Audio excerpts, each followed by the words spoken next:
providing an update today with the situation that's been ongoing. With me, you also, after I provide the update, you also have a chance to ask questions from Salt Lake City Fire Department's Captain Chad Jefferson. This situation just started before 8 o'clock this morning when SLC 911 got a call from a community member about a suspicious item that was placed near 20 West 200 South. Our officers got here, they immediately secured the area, and the on-duty watch commander requested the help of the hazardous devices unit. Our detectives with our HDU squad have gotten here. We have since, as you can see behind me, we have a lot of resources here. Community safety is our #1 priority right now. We've scaled this up as this investigation has gone on since the early morning hours. And right now we're working with our partners with the fire department, the Air National Guard, the FBI, and the county health department to really figure out what we're working with here so that way we can reach a safe resolution. Where was this package specifically? Yeah. So the package or the item was found in a nearby alley next to a business, 20 West 200 South. So it's outside on a sidewalk in an alleyway. Since then, again, we've posted on our Twitter that we have, out of abundance of caution, we have done an evacuation at the U.S. Bank Tower located at 170 South Main Street. Other places are sheltering in place. You can see that we also have 200 South shut down from Main Street to West Temple Street, and also West Temple Street is closed northbound from 300 South to 200 West while we continue to assess this situation and make sure that we have room to get in here with our equipment to assess what's going on. Do we know like how big this item is? Or is it like a cardboard box? I don't have that specific information, but again, we have a lot of resources here. We're working together, we're collaborating to make sure that we're taking this.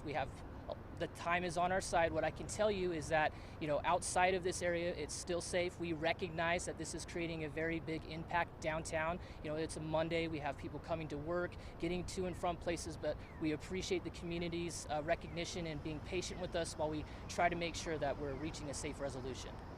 Why US Bank Tower specifically, and about how many people are evacuated? I don't have this specific number, but why the tower specifically is because it's close.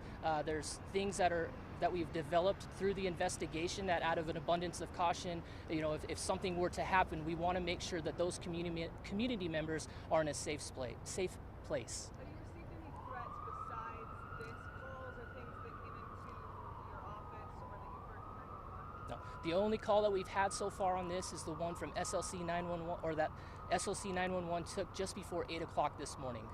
Do you have track lines in the area affected? I didn't hear you. What? Track lines in the area, are they affected? I do know that on Main Street there is a bus bridge from 2nd South to 3rd South, so I know that there is that impact also. Can you tell us what it is about this item that raises suspicions to bring this amount of resources out? Yeah, absolutely. There's something here that just doesn't seem right? It's out of the ordinary, so when we get here, it starts with that initial response with our patrol officers, working with our on-duty watch commander to determine how we need to scale it up or scale it down. Clearly, we have scaled it up because we feel like we need to make sure that we're covering all of our bases, taking that time, utilizing the resources and partners that we have throughout the valley to make sure that we're taking this step by step, piece by piece, to reach a safe resolution. Is this at all related to yesterday's incident at the bookstore? I don't have any information or to be able to relate to that. That'll be part of the ongoing investigation. What needs to happen in order to make sure it's safe? Like, do we need to blow this item up, or like how do we, make it safe? Again, I can't talk specifics on how the processes work. We're fortunate to partner with the Air National Guard, the County Bomb Squad, the FBI, the Fire Department to work together collaboratively, that everyone has their own stake in this, to work together to make sure that we're reaching a peaceful resolution. Is it safe to say you don't know what this item is yet? At this time, we're still trying to figure it out. That's why we have the resources here. We'll scale up, we'll scale down based on how the investigation flows. How much longer do we think that This area will be impacted for as long as it takes. Again, we want to make sure that we're doing what we need to keep the priority of community safety at the top of our minds. We recognize that there are impacts, especially as we're going to come into that later afternoon hour where people are now going to start heading home for the day or coming in for evening activities. We would just ask the community to continue to be patient while we work through this. One building evacuated? So far, one building has been evacuated. Can people still get to other buildings by foot through the closure area? No, that's a great question. No, there is no traffic whatsoever on 2nd South from Main Street to West Temple Street. That includes foot traffic and bike traffic. Any kind of traffic, you're not allowed in the area. So if people leave buildings, they won't be able to get back in At this point in time, correct. And it sounds like some of these businesses had to kind of close down for the day. Yeah, and we recognize that, but again, it's all about safety. We want to make sure the businesses, the community members that are coming down here are safe, and so safety is the utmost priority, and we appreciate them recognizing that. How many buildings are shelters in place, and what does that shelter in place look like?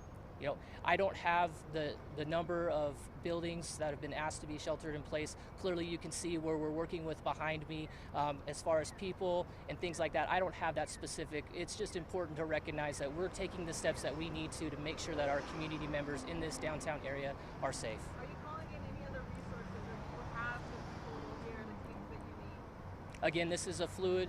We've started from the ground up. We have the Air National Guard here, the FBI, the county bomb squad, our HDU squad. So again, we're fortunate to collaborate in the valley to have resources. If there are other resources that we need, they're one phone call away. At this point, can we call this a bomb threat? We are investigating a suspicious item here in downtown. I'll turn the time over to the fire department. Captain Jefferson, Salt Lake City Fire Department, CHAD JEPPERSON. Can you tell us kind of what role you're playing in this and when you were called out? So Salt Lake City Fire Department's role in this is fire suppression and hazardous materials mitigation if needed. At this, as Sergeant Wyan mentioned, we're undetermined on what this is at this point, and so we've got resources on site to handle whatever it may be when it's determined. As far as our response time, I believe I don't actually have the time on when we came out here, but it was shortly after the police dispatch was sent in. We arrived as a suspicious package response. So you're here to make sure nothing like blows up or catches on fire. Generally, that's what the fire department does. But yes, we're here in kind of as an all hazards response, unknown what this may be or what it isn't. And so we've got resources on scene. We've got about 6 fire apparatus, about 20 firefighters, including medical, fire, and hazmat, to handle basically anything that comes at us with the resources that we've got. And also we're cooperating with the police department, with the 85th CST, and all the other health department that's here. We all work together often, and you know, this is what we're looking at is unknown at this time. Is this something you've done before? You're pretty well able to do this? Yes, this is the fire department's role day in and day out. Whether it's a fire that we're responding to or a medical we're responding to, we generally don't know what we're getting into until we arrive. And so yes, this is kind of what we do on a day-to-day basis. We have the ability to scale up and scale down, as does the police, as for what's needed. And we have partnerships beyond who's here. We've got partnerships in other agencies nearby. This is something we're used to doing. How is that affecting resources? So we have cooperative agreements with nearby agencies. At this point, the Salt Lake City is covering its own boundaries.